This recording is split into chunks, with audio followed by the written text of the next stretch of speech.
Bonjour à toutes et à tous, c'est Romain Daubry, la salle des marchés de Bourse Direct pour notre brief et analyse graphique. Nous sommes le jeudi 15 février, il est 15h51. Les marchés américains viennent d'ouvrir à l'équilibre pour l'instant. On est à la veille de l'échéance technique des marchés dérivés du mois de février, qui se tiendra donc demain. C'est toujours 11h50 midi pour l'Eurostoxx, 13h pour le DAX et 15h40, 16h l'échéance calculée pour le CAC 40 futur.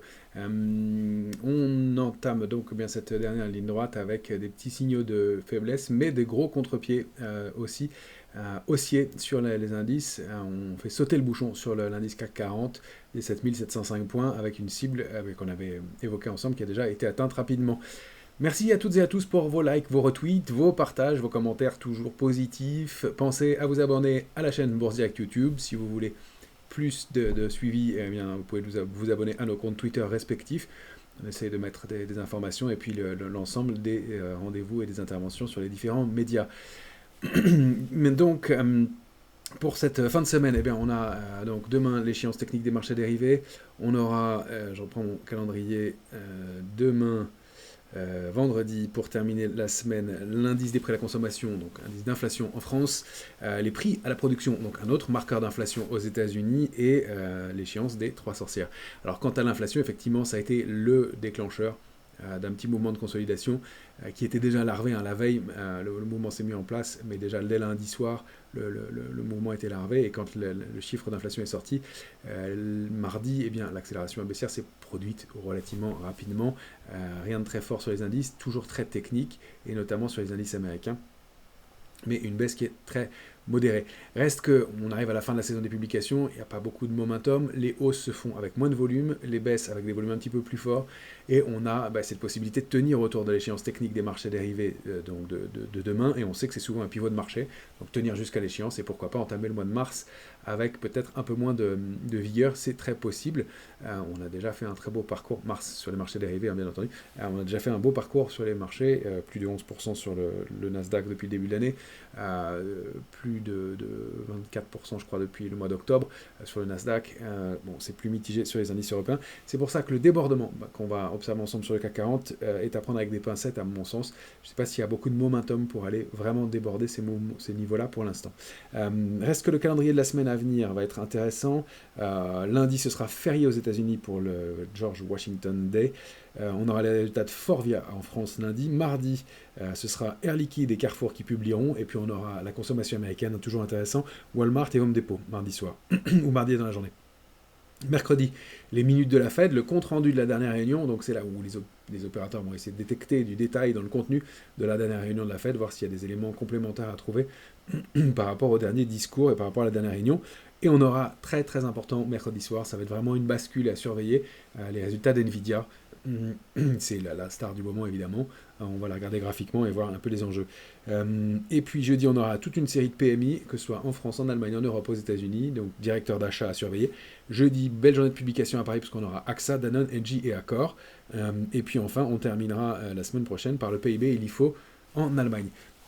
Quant aux intérêts sur les marchés dérivés, vous savez que la semaine de l'échéance, je ne la commande pas vraiment parce que comme par définition il faut plus de contrats et que cohabitent les contrats du mois en cours et du mois suivant, la position ouverte augmente globalement. Mais je trouve que justement, elle n'augmente pas beaucoup pour cette échéance-là. Donc on roule beaucoup, mais il n'y a pas beaucoup de cohabitation entre les deux positions. Attention à des contre-pieds encore une fois. Même si on a passé un niveau technique, je ne suis pas certain qu'on ait vraiment encore beaucoup de momentum. Et puis du côté de la volatilité, il y a eu un petit pic, mais il a été très vite contré, et on a des gaps à combler. On va aller voir s'ils ont été comblés tout de suite sur le VIX, mais sur l'Eurostoxx et sur le CAC 40, sur l'échéance prochaine, on est à l'équilibre sur le CAC 40, on est encore très optimiste sur l'Eurostoxx, malgré le trou d'air et le coup d'essuie-glace qu'on a connu. Donc attention à des marchés un peu creux et qui ont déjà fait un très beau parcours, en tout cas déjà sur l'Eurostoxx, et puis évidemment sur les indices américains. Sur le CAC 40, c'est moins flagrant pour l'instant. En revanche, on a toujours, et c'est ce qu'on évoque ensemble depuis longtemps, de très beaux parcours sur les valeurs. Capgemini est allé notamment atteindre son objectif à quasi au point près. Donc attention à des petites phases de consolidation sur quelques titres. On va regarder ça tout de suite. Donc je vous propose immédiatement, pardon, j'ai un chat dans la gorge, le graphique du S&P en journalier. On a notre biseau d'épuisement, tentative de débordement. On parle souvent des fausses sorties de cette figure, mais là, gros gap baissier qui était probablement un gap de rupture, et c'est là où est l'enjeu. Aujourd'hui, au plus haut, On est allé tester le pied de ce gap 5015,58. Pour l'instant, on ne le déborde pas. Si on se réinstalle au-delà du pied de ce gap, donc avec le plus bas à 5016,83, et que surtout 5026 à la résistance, mais au-dessus de cette petite zone-là, si on se réinstalle au-dessus, on invalide ce gap de rupture. En revanche, vous voyez qu'il y a déjà des réactions contre ce niveau un peu à la baisse pour ce début de séance. Donc, prudence et attention à un mouvement de rebond qui s'est produit avec un volume inférieur à celui du mouvement de baisse. Ceci dit, l'amplitude est inférieure elle aussi. Donc attention à ce risque-là de baisse complémentaire. Pour moi, c'est toujours valable et on a toujours en mire le niveau de 4850 et la zone 4844 puis 153 qui est importante au moins pour une consolidation complètement légitime après le parcours haussier qu'on vient de connaître. Sur le Nasdaq, même comportement, là on n'a pas du tout été comblé le gap, il reste bien ouvert, donc c'est pareil, hein, les enjeux sont les mêmes. Plus bas sur le Nasdaq, 17 859, et là on bute contre 17 814 parfaitement, et on rebaisse, et on est pour l'instant en baisse.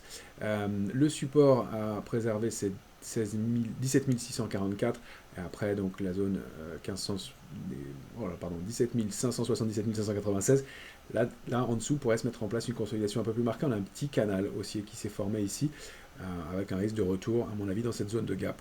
16 630, 16 966. Ça y est, mon chat est passé. Pardon. Quant à la... donc voilà, toujours aussi, en cas de réactivation haussière, je vous montre les extensions possibles. Évidemment, 17 962, 18 116, pourquoi pas. Après, je crois que les objectifs sont plus lointains. Je ne les ai pas encore... tracé sur la volatilité. Que je vous montre tout de suite, je la cherche toujours. Voilà, on a laissé deux grands gaps, un petit gap ici, donc sous plus bas 13,86, plus haut 13,83,5, donc il est petit, mais il existe ici à surveiller. Et puis il y a ce grand gap qui est laissé ouvert ici. Les gaps sont toujours comblés, on le rappelle, sur la volatilité, et en général à relativement brève échéance. Donc il se peut qu'il y ait un dernier pic de hausse pour aller combler ce gap, et ensuite repartir. On voit graphiquement et techniquement, c'est toujours très propre, hein, le pic de stress qui est lié aussi à l'échéance technique des marchés dérivés, hein, quand il y a eu un pic de stress avec l'inflation mardi, les niveaux ont été cherchés, on a été chercher les niveaux assez rapidement, 17,95, 18,36, tout de suite, donc des niveaux techniques bien préservés à surveiller. Donc ces deux petits gaps qui me semblent être une hausse complémentaire possible, mais pour l'instant la volatilité reste en partie haute du range, hein, 12, 10, 15, 40, donc petit gap à aller combler, c'est toujours important, et donc ça pourrait faire un dernier pic de hausse avant une accélération baissière, ou alors ils peuvent rester ouverts avant d'être comblés plus tard évidemment, mais pour l'instant on a ça, et en général souvent à brève échéance ces gaps sont comblés. On l'avait vu encore une fois dans le courant du mois de janvier. Ensuite, je vais vous montrer évidemment l'Eurostoxx. Comme à chaque fois, l'Eurostoxx, voilà, bute sur son niveau de résistance qu'on a identifié dans le petit canal, rupture du canal, ce sommet en pince à 4747. On tente de le déborder aujourd'hui, on revient un petit peu, il n'y a pas d'invalidation pour l'instant, pas de figure de retournement, mais rupture du canal haussier qui était actif. Pour l'instant, le support à 4767 est préservé. L'extension, c'est toujours 4770, mais on a créé une résistance intermédiaire ici contre 4746. Si on la déborde, on peut continuer et aller chercher, pourquoi pas, cette grosse extension à 812. Mais si on recasse 4711, là, c'est 4644 probablement en mire, et l'alerte de court terme avec, pourquoi pas, une correction un peu plus marquée. La zone de correction jusqu'ici ne pose aucun problème jusqu'à 4505. Mais la cible minimale et la consolidation peut se faire aussi latéralement. Pour l'instant, on n'a rien de plus que ce mouvement de consolidation. Sur le futur CAC 40, un marché qui reste bien technique en cette veille d'échéance. On l'avait indiqué. Moi, ce qu'on fait avec la lecture des options, c'est toujours intéressant. Je voyais qu'il n'y avait pas d'intérêt ouvert au-delà de 7700 points. Donc 7705 était une résistance identifiée. On savait que si le niveau était débordé, pour des questions techniques et pour des questions d'arbitrage, puisqu'on s'approche de l'échéance des marchés dérivés, On rappelle hein, que les arbitragistes équilibrent leur position d'option avec des futurs et que plus on approche de l'échéance, plus il faut de futurs pour la même position, d'une part, mais qu'en plus, si on dépasse un niveau, il faut équilibrer cette position. Donc ça accélère et ça crée ces mouvements. Or là, eh bien, on le voit ici, le débordement de 7705 a créé une accélération. On avait donné 7752, je vais réajuster à 1, mais c'est 2, 3. On verra en fonction de la clôture, entre 7751 et 7752. En tout cas, une réaction très propre. Immédiate, j'avais donné une extension à 7770, pourquoi pas, après 7827, alors on peut toujours dupliquer le range par le haut pour aller voir, puisqu'on est en terrain inconnu, des niveaux intermédiaires, comme le niveau a l'air bien identifié à 51, on va prendre celui-ci et dupliquer le range précédent, ça nous donnerait 7799, pourquoi pas 7800. Ça, sur l'échéance prochaine, je suis allé regarder, c'est possible, l'intérêt c'est ouvert sur des niveaux plus hauts. Pour l'instant, voilà. Mais l'enjeu, c'est de préserver ce niveau de réactivation haussière, 7705, et puis le pivot intraday, 7656, 7670. Est-ce que c'est une fausse sortie liée à l'échéance technique des marchés dérivés, ou est-ce qu'on réintègre le range? Et est-ce qu'on n'arrive pas à sortir de notre grand trading range qu'on évoque depuis longtemps, ou est-ce qu'on en sort, franchement? On va le voir, je vais vous montrer l'indice CAC 40 cash, cette fois-ci en mensuel, pour voir l'enjeu et voir si on arrive à déborder ce niveau. Ça correspond à 7710 sur le cash, on est en train de travailler au-dessus, 7744, la cible c'est 7940, on l'a expliqué plusieurs fois déjà, et on a donc cette petite intermédiaire qui est positionnée ici, à préserver la zone 7558, 7544, qui donnerait une petite consolidation en direction de 385. Je ne sais pas si l'indice pourrait aller jusque-là. Ou alors, est-ce qu'on va chercher notre extension? Est-ce qu'on a bien ouvert la possibilité d'une hausse complémentaire? Le mouvement du jour est encore une fois technique et se produit dans des volumes qui sont relativement solides et sur fond en plus de publications qui plaisent au marché. Attention à des titres qui pèsent un peu lourd, on l'évoquait ensemble. Total, notamment, qui pèse un peu. Alors, on va aller voir quelques titres que je voulais vous montrer. Je vous avais dit que je vous montrerai Nvidia, on va le faire tout de suite. On l'a regardé ensemble plusieurs fois, mais le graphique est intéressant à surveiller. Voilà, Nvidia, hein, c'est ça en mensuel. La congestion dont on avait parlé, dont elle est sortie en décembre, accélération haussière hyper puissante. Là, on a un petit peu de divergence qui se met en place. Donc attention, évidemment, au moment des publications, ça peut l'air consolidé, il peut y avoir un peu de prise de bénéfice sur un parcours gigantesque. Sinon, la cible suivante, c'est 774, en dessous 683, le premier niveau à ne pas rompre. 594 est le niveau d'alerte suivant qui serait bien de préserver. Une consolidation trop marquée, c'est jamais terrible, et ça représenterait une bonne moitié de la hausse déjà en place, donc un risque de consolidation plus important avec des intermédiaires, hein, notamment 563, pourquoi pas, mais c'est à surveiller. Sur les valeurs totales, je vous disais, à Paris, elle n'a pas la faveur des investisseurs, on l'avait évoqué plusieurs fois ensemble déjà. Rupture de ce canal haussier de long terme, elle évolue entre 58,07 et 60,84. Moi, je vois toujours la possibilité d'une extension baissière en direction de 55,25. Elle a accéléré, touché une cible, consolidé pendant plusieurs semaines, sortie par le bas, pullback sur la ligne de tendance haussière de long terme. Et là, elle pour l'instant, oscille latéralement, mais toujours avec des tout petits volumes dans les rebonds, des volumes un peu plus lourds dans la baisse, même si c'est pas un drame, mais encore 5-6% de baisse pour le titre, qui pourrait trouver des points d'intérêt, peut-être ici, qui a déjà eu un très beau parcours précédemment. Alphen, qu'on a évoqué souvent ensemble, qui se comporte très bien, qui est reparti nettement à la hausse, sortie de ce biseau, consolidation. Alors maintenant, on a peut-être cette structure, je vais mettre en hebdomadaire, le retournement haussière. Alors j'ai laissé quelques traits, mais ce qui nous intéresse, c'est cette ligne de coup ici, que je vais agrandir. Est-ce que Alphen, eh bien, elle est bien en train, alors on va supprimer le biseau maintenant, on en est sorti, elle est allée chercher la cible d'ailleurs, du biseau qui était pointé ici. On va supprimer ça, voilà. Toujours intéressant, le biseau a bien été respecté. Elle bute dessus, il y a une petite prise de bénéfice aujourd'hui, 2% de baisse, mais après un parcours et une hausse hier de plus de 10%. Donc cette ligne de coup est à préserver, il s'est passé quelque chose, et effectivement la possibilité d'une hausse complémentaire et la figure en épaule tête épaule inversée semble être validée. Donc notre premier niveau d'alerte c'est ici, il y a encore un gros potentiel pour le titre qui peut aller chercher des niveaux aux alentours de 96,20.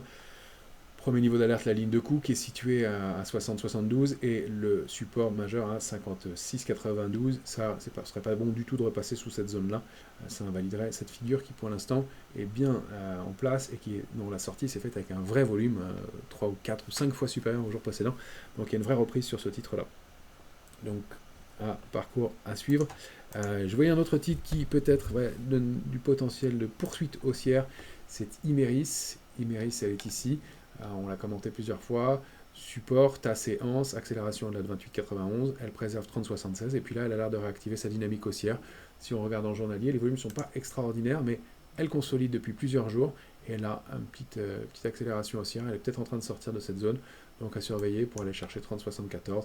Et alors on a 1, 2, 3, 4, 5. On est peut-être en train de sortir d'un fanion sur Imerys. Figure qui est donc à surveiller. Qui est une figure très fiable en analyse graphique et qui nous intéresse. Donc effectivement, sortie de fanion, on rappelle que c'est la taille du fanion.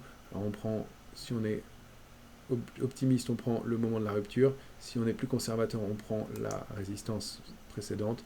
Donc Imerys, ça donnerait en cas de sortie, en cas de confirmation, donc il faut qu'elle reste ici en clôture, 34,70 pile, donc on trouve bien au niveau. Il faut qu'elle reste au-delà de 31,48 en clôture. Ça donne 34,70 comme cible derrière.